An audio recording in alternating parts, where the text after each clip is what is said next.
it's Russ and Lars. Yeah, we're on the right, correct side. It feels weird. You know, standing on the right side, literally. Okay, so Nikon news. What's your news? I've got a 24mm 1.8, brand new from Nikon. Wow. Because I handed it in December. Which it wasn't working. How long ago was that? That is 8 months ago, 7.5 months really. And they've apparently been waiting for a part from Tokyo all this time.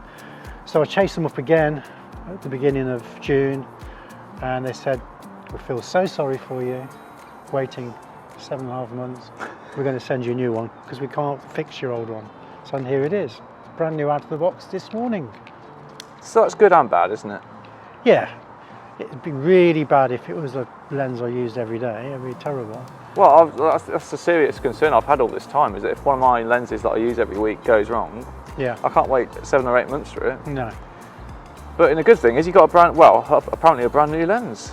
You say apparently? Because you thought it wasn't... It looked a bit dirty when it came out of the box this morning. Clean. Well, it's allegedly brand new from Nikon Direct, so... Okay. That means we can do new videos now. We're going to do a 20 versus 24 and the 24-70 battle off. Yes. So look forward to those. With as many 24s as we can find to put in there. Exactly, which is a lot. Although Russell said don't bother with the 24-70 f4. No. It's irrelevant. Yeah, everyone's getting rid of them. It's a brilliant lens. It is, but... Although I haven't used it in months. So the next agenda is, the 400. 400 4.5 has just been announced and, well, been reviewed by some reviewers. Yeah. Looks pretty good. It's a PF lens, so it's really light. Looks ultra sharp, and yeah, it's again adding to the longer length lenses. Is it significantly better than the 100 to 400 zoom? Probably not. It's lighter. Okay. But I think lighter lenses are more attractive than you think they are, because if they're more accommodating to take out, you take them out. Yeah. If you've got a big heavy, like I've got the 200 to 500, it's really heavy, as you know. Yeah. I only take it out. I'm just, certain things you can't. If I can't hold it up for very long without shaking and things like that, it's got a fly on you. Go away, fly. Sorry, fly. No flies will hurt you when you're filming. No flies on me. Yeah, so if it's a lighter lens, you're going to use it more, and that's a good thing. The main point is, it's not for me because it's not long enough. No. 500. I struggle with 500. Being long enough. Yeah, I always have to crop in loads as it is. So 400, I really don't know what it's for. Apart from sports stadiums, what would you use a 400 for? It's kind of in between, isn't it? Yeah, I mean at that sort of length, I would always prefer a zoom. Assuming it's a decent zoom, because you need a bit of flexibility, I think. Because I had a 300 f4 f-type. Which was great, but I just struggled with that a little bit. I think they're releasing all the lenses you don't want before the 200 to 600 comes out. Because once the 200 to 600 comes out, everyone's going to get that, like I probably will.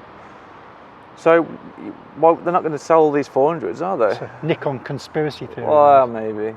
But so if somebody offered you the choice between a 400 and a 100 to 400, assuming they were about the same price and similar aperture, I don't really want either of them. Okay. So I don't have a user case for either of them. Right.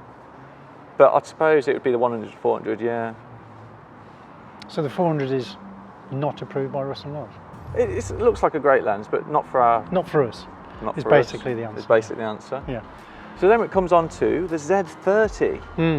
Have you seen any clips of that lately? I haven't bothered, to be perfectly honest. I've got a Z50, which I've had for 2.5 years. It's got the same sensor in it. Yeah, has it? Yeah. Okay. And the same kit lens, 16 to 50, I think. But the only difference is, I think they've made a big mistake with this, the Z30, because it doesn't come with a viewfinder. Are they aiming it at vloggers? Vloggers. So I guess when you're vlogging, you don't need it, but I think you do, because when we do video, right, I always check all the details through the viewfinder, because if you've got sun glare, you can't see the screen anyway. You know what I mean? So you look for details through the viewfinder. That's like a DSLR. I didn't like video on DSLRs because you couldn't see the viewfinder. It wasn't very good, but what we used to do, we used to use those like Zacuto things that stuck on the back, and they were great then. Have they done that to save size, is it? I've no idea. It doesn't make much difference. Or cost, probably. Why would it? Oh, that costs something, isn't it, to put the screen on the back? It is. It's all hinged and whatever. So yeah, again, it's not for us, but I think they've made a mistake not putting a viewfinder on it. Seeing as phones are really, really good. Yeah. What does the Z30 then have over using the latest iPhone? For 14 bloggers? times the size of the sensor of a mobile phone, smartphone. Yeah, okay, but with all the computational whatever going on inside the iPhone, what is the end result 14 times better? Not in reality, I don't think. No, I don't think it will be, no. I mean, you'll have the inputs from professional mics and road yeah, mics. that's a good point. But I think you can plug mics You can into plug in an through iPhone, iPhone's yeah, adapters. Okay. So yeah, I don't know what the point would be. It's probably going to be £1,000, same price as a mobile phone. I'd just get a mobile phone. I think it's more like 700 quid, but Do you reckon? yeah. So then it comes on to rumour mill. There's rumour of the Z8, Is there? which will be 61 megapixel from the Sony sensor, which they're announcing soon too. Is it definitely Sony? Yeah. Will that be the new flagship, you think, then? But isn't that like comparing a D850 with a D5? They're two different. Z8, is that a watered down? Well, it looks more impressive. But hang on, They can't release a better camera. that theory isn't working because we've got Z6, which is a single digit, and the Z7, which is Oh, single the digit. Z7's better. So the whole single digit thing goes out the window Okay. with the Z camera. But you can't release a higher megapixel camera than the Z9. Why? They'll be cheaper than the Z9. Why? Surely. D850 is a higher megapixel than the D5 and would be cheaper than the D5. True. But what wouldn't it have that the Z9? Why would you get a Z9 if a Z8 has more features? They're different features. Because I've been constantly moaning that the Mark IIs, Z6 and Z7 Mark IIs, aren't living up to their expectations. All you want out of a Z9 is autofocus, isn't it? Yeah. Other than that, you're fine. Yeah. So if it's cheaper and it's got the same autofocus as Z9, Fantastic. fantastic, yeah. Good day. And it's more of a smaller, more. It'll be a bigger body though. Okay, They've said that already. Same so size as Z9 or in between? maybe in between. So it's an interesting one. See how that develops. But I'm hoping what we really want is just the firmware update for the Mark IIs that we've already paid for, and we haven't seen any improvement from the over Mark I's really, apart from features of an extra card slot and so forth. So we're hoping for that sooner or later. Okay. And that's the news for today. No more news. No. Yeah, we're making the 20 versus 24 video now. So stay tuned for that. Stay tuned. There we go.